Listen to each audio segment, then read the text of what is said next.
Are you curious about what it takes to go from being a software engineer to becoming a successful cloud architect? Today's episode is all about transformation, perseverance, and lessons learned along the way. Our guest Martina Delacorte has an incredible story to share. She made the leap from being a software engineer to becoming a cloud architect, and the journey wasn't without its challenges. In fact, the most difficult hurdle she faced will definitely surprise you and maybe even change how you approach your own career goals. We'll dive into Martina's invaluable advice for tech beginners who dream of breaking into the cloud industry. Her insights are practical, powerful, and perfect for anyone looking to take the next step into the tech career. Get ready for an inspiring and eye-opening conversation. You're not going to want to miss this one. Let's get started. I'm really curious because right now your job is a cloud architect. I'd love to know sort of how you got into the tech industry in general and then how you got into the cloud industry. So we'll get this at a high level and then we can sort of dig in deeper as we go. Sounds good. So, how did I end up in cloud? Well, I would say first of all, I'm a software engineer. So, I am my career started as a developer. So I was a Java developer, and the cloud was more of a natural transition, I would say. My career started something like 10 years ago, maybe a bit less. And the cloud was not so the de facto environment where you, especially like for enterprise realities. So we were still on servers, containers, but on-prem. But then with the years going on, there was a shift. And I would say that, as I said before, it was, and it was a transition for me. So it was not really like I jumped from a developer role to a more cloud related role, but it was more like developing software and in a on-prem environment to a cloud environment. So I had the opportunity to learn cloud concept, so the basics, the features, but then I start to work in a cloud environment, and there I got the knowledge, and then I got interested in learning more, in understanding more, and get more familiar with the cloud. So Yeah. yeah. Yeah, no, I think that's great. And I want to actually go way back in the time machine because, I was doing some research on your career and, we've had a conversation before. And I think you studied computer science at university. I'd like to know what inspired you to do computer science because that's not something a lot of people do. I mean, I didn't study computer science. My background is more geography. So I'd love to know, what motivated you to do computer science? Take us back to what you were thinking back then. Yeah. So, well, everything started with maths, mainly, and scientific topic at school. From where when I started really little to enjoy scientific subjects. So I wanted to understand how I can use this knowledge that I have, and apply it to it. So when I grow, growing up, I just get into tech. First, I would say the first step was like a gaming, so console, PC, and then I got the interest in the technologies. So when I reached the point of choosing university, I felt like computer science was the right the right thing for me, because I could really see like I can apply the knowledge that I have and what I like to do, which was math basically, but in a more creative way, in a more like I would say, how is it? Sorry. No, go for it. Yeah, in a more creative way. I think it's the right way to say it. So Yeah. yeah, No, that's great. And so, you studied computer science for a couple of years, and I think afterwards you got a job as a, Java application engineer. Can you just give us some examples of some of the applications you are working on, some of the types of applications? I think that will really help people get a picture yeah, for, yeah. yeah. So in my first experience, I work for I was a consultant company, and we were working for a public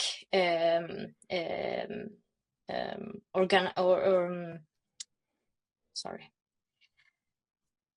public organization in Italy. So I come from Italy. I live in Rome. I lived in Rome, and there was yeah. So I was working for this company, and we were working basically with working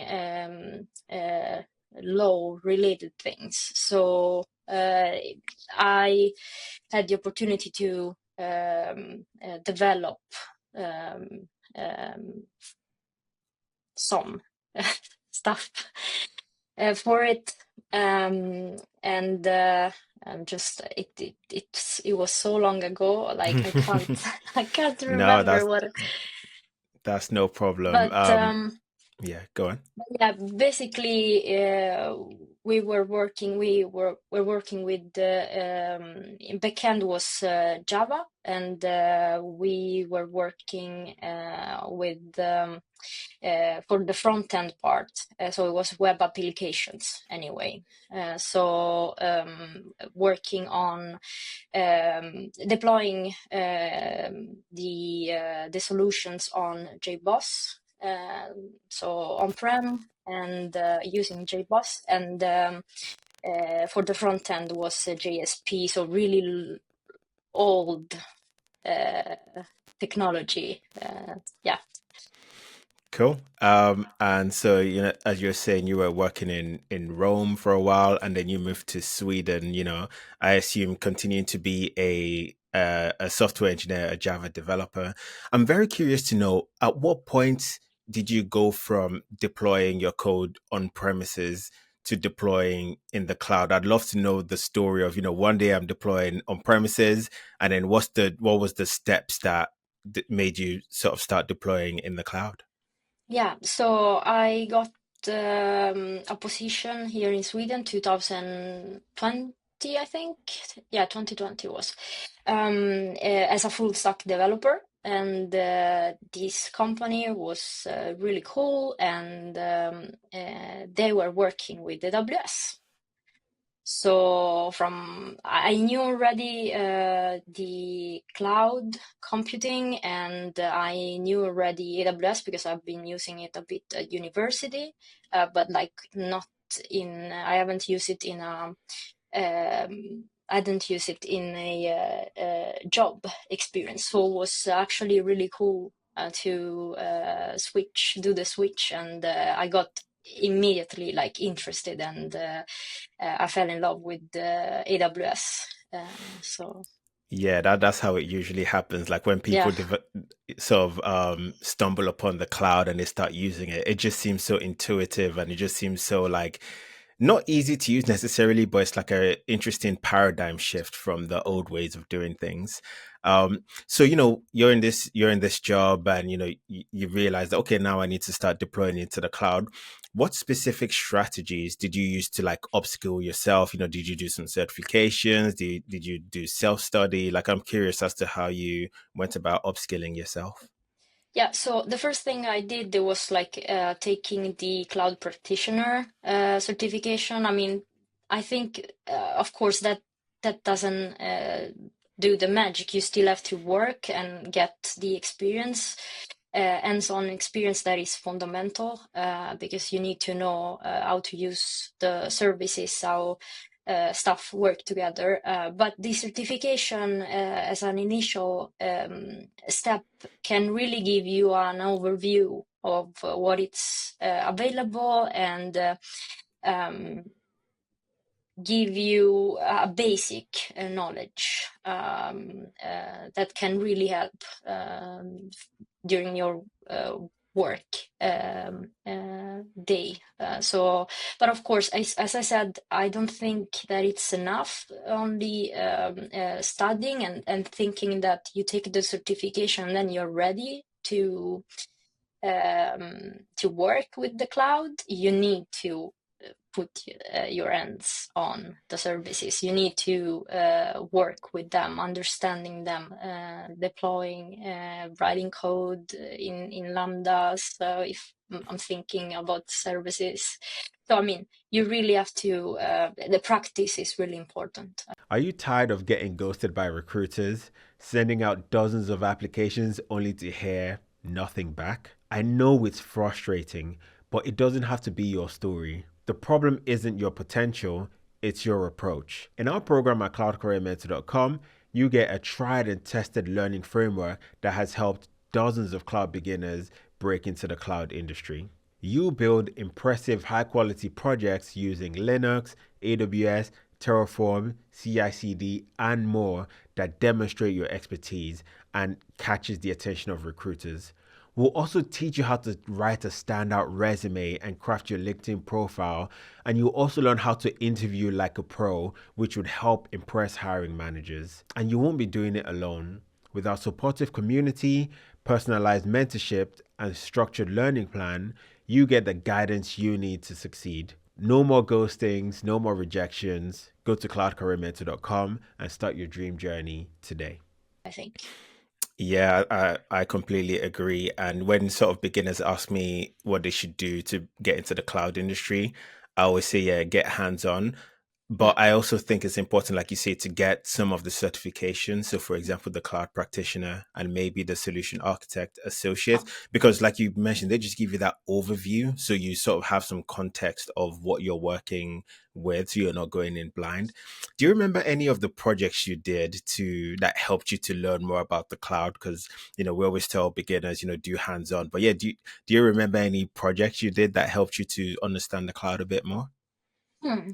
Let's see. I mean, I think the yeah, probably like I had an exam at uni. It was software architecture, and we were using AWS. I think I wouldn't say that it was a specific project, but like the course gave us labs, the opportunity to have labs related to AWS, and that really helped. I mean, again, it was not maybe a project per se, but like just having labs that guide Mm. you, and where like you can see like you do stuff. That was really helpful. That really gave me the initial experience to get familiar with AWS. Yeah, no, I So think that makes sense. I think, yeah, the more people can do in the console to just get yeah, familiar with exactly. it, build things, yeah, that's super important. Mm. Cool. So I'm curious to know, you go from, okay, I'm writing code, I'm deploying in on premises, and now I'm writing code and I'm deploying in AWS. Can you think of the most challenging thing you had to overcome when you were sort of making this transition? Mm. Yeah, I mean, mm, I don't know if I mean it's actually the other way around, I think. Because the deploying on cloud, of course, depending on which services are using, but like I started from the beginning with serverless, so Lambdas, Dynamo, DB, and so on. So like that switch was really like nice because once you know the services and you know what they can do for you, you really need, the only thing you really do is focusing on writing code, features, developing. So I don't know if I got the challenge, but I actually felt relieved, if you know what I mean. Yeah, no, Yeah, this is something I actually want to have more conversation with software engineers about, because I think, like, more and more is moving to the cloud. And I think if you're already a software engineer, I think actually making that move to learn cloud skills would be a lot more valuable, because that's just kind of where the industry is going. So yeah, I think, it might actually be easier, like you yeah. mentioned, which is good. So yeah, one thing I'm curious to know, like, and I'm talking about, actually, maybe this is a good question. So, you used to be a software engineer, now you're a cloud architect. What would you say is the difference between Mm. each sort of career? Yeah. Okay. When it comes to software engineering, I mean, again, yeah, the focus is on the engineering part, solving problems, and like working on the like the focus on the code, I would say. Of course, it's not only that, because as an engineer, of course, you have to think about, you have to have an holistic view, um, which I think you have to, of course, you have to have also on the cloud, if you are an architect as well. But the focus is more on a higher level. So, um, yeah, there are differences, of course, but I think you have to have the same mindset. Like I think there's the mindset of solving a problem. It's the same, stays the same. So I think it's more about what you're passionate about, what you like to work on, like you work more, because on the solution, on the architectural point of view, you have to have a view that is more like eye level, and then like maybe you don't write the actual code, but like you work on the overview and on the solution, thinking about all the aspects that a system should take care of, like reliability, security, performance, and so on. On the engineering part is the same. You have to have an holistic view. You can't just write in code and not thinking about performance or like security. But you probably write the code yourself way more. You are more involved in that. So yeah, Yeah, I that's mean, the analogy I think of, the difference between like engineer, so be it software engineer, cloud engineer, whatever engineer, versus an architect, so solution architect, cloud architect, is if you're an engineer, you're kind of the hands, you're building yeah, things, you're writing exactly. code, you have to think about sort of the other factors like security and all of these, but your job mostly is to write the code and to do. Whereas if you're an architect, your job really is to think and, like you say, consider all the different variables. So, okay, what's going to happen if this solution fails? What's our backup and recovery strategy? How do we account for security? How do we make sure it's more cost optimized? So, as an architect, you have to look at a lot more different components than Mm. you might do as an engineer. So, yeah, thanks for sharing that. And I'd love you to think about, throughout your career, from when you started as a software engineer to where you are now, what attributes or actions do you think help you progress the most in your career? Have you ever considered getting a job in the cloud industry? Do you feel frustrated because you feel overwhelmed by all the technologies you need to learn and are not sure just where to begin? Well, I've got good news. I've created a free guide called The 3 Simple Steps to Your First Cloud Job that will walk you through exactly what you need to do to get a well-paid job in the cloud industry. In this guide, I'll walk you through the simple plan you can follow to improve your chances of securing that cloud job offer. The free guide has helped hundreds of people from all over the world, and I'm sure it will help you too. Make sure you download it now. Link is in the description below. Let's get back to the show. Yeah. Okay, so I think the first thing is being passionate about this job.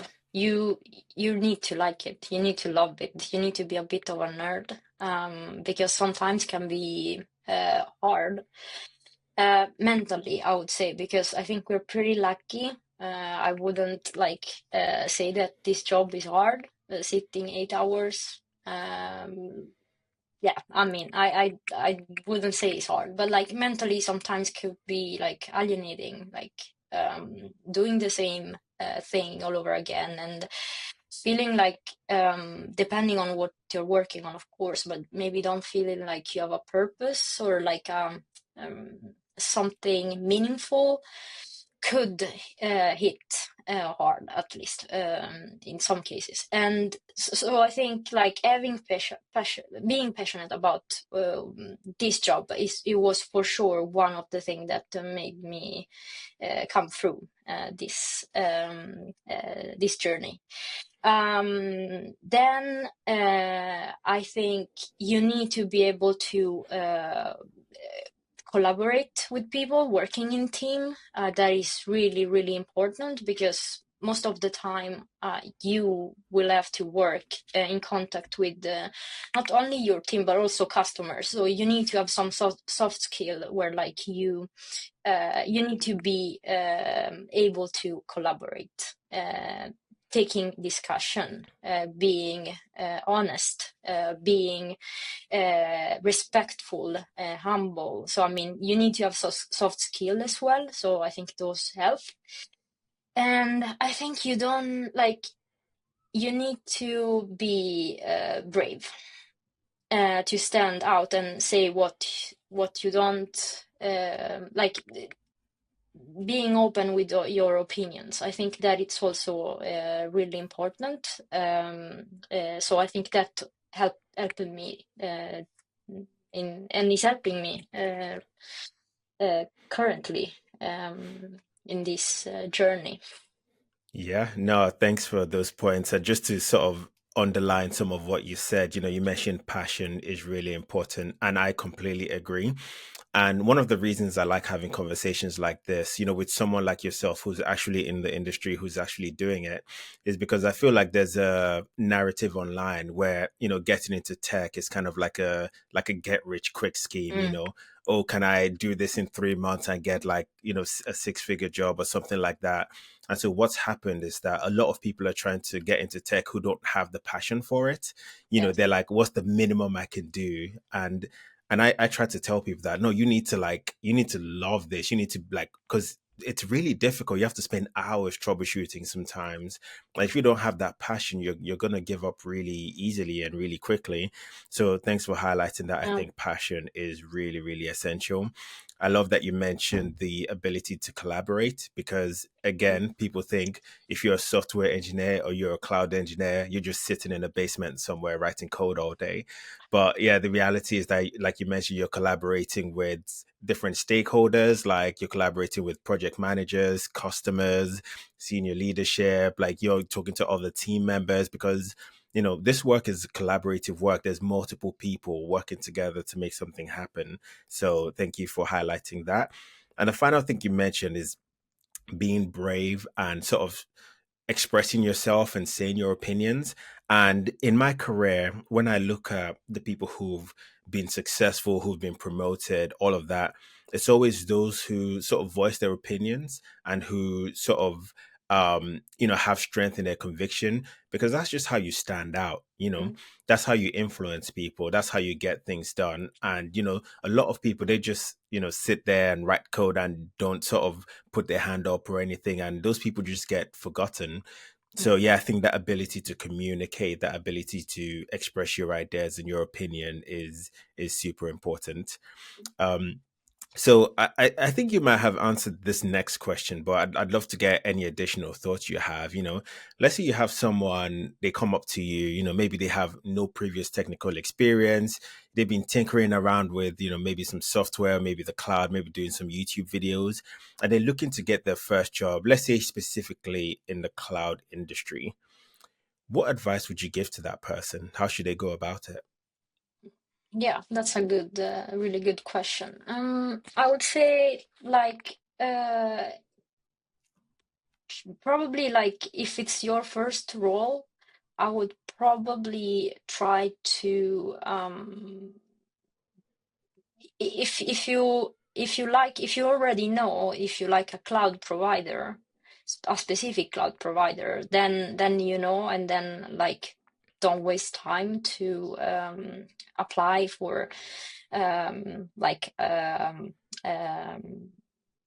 position where like you have to work with other cloud providers, because if you like that, just go for it. I know that maybe like it's the first and you want to take whatever it comes, so it could also that be a strategy instead, like you know that you like a cloud provider, but like maybe you could be open, you should be open to jump on any other opportunity with other cloud providers, but probably try to like, I think a certification can help to having a certification could help at least to get noticed. And of course, like if it's a entry-level position, a junior position, it's probably more like you stand out from the others who does not have a certification, I guess, because that shows that you have some basic knowledge. But then I would say like